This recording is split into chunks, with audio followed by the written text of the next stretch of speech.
नागपूर जिल्ह्यातील मौदा येथे गॅस दरवाढी विरोधात गुरुवारी 12 मार्चला मोठं आंदोलन करण्यात आले। हे आंदोलन नागपूर ग्रामीण जिल्हा काँग्रेस कमिटीच्या वतीने केंद्र सरकारच्या धोरणांचा निषेध करत तहसील कार्यालयासमोर आयोजित करण्यात आले।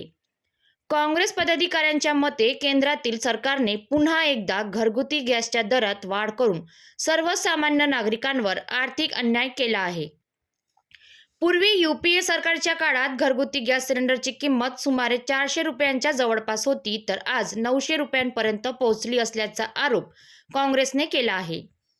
याशिवाय गॅस सिलेंडरच्या प्रतीक्षा कालावधीतही वाढ झाली असून आता शहरात 30 तर ग्रामीण भागात 45 दिवस वाट पाहावी लागत असल्याचेही आंदोलनकर्त्यांचे म्हणणे आहे।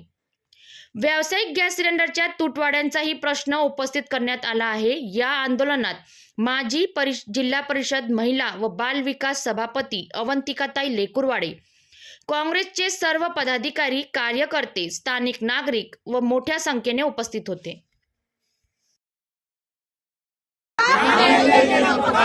अरे भाजप सरकारचा,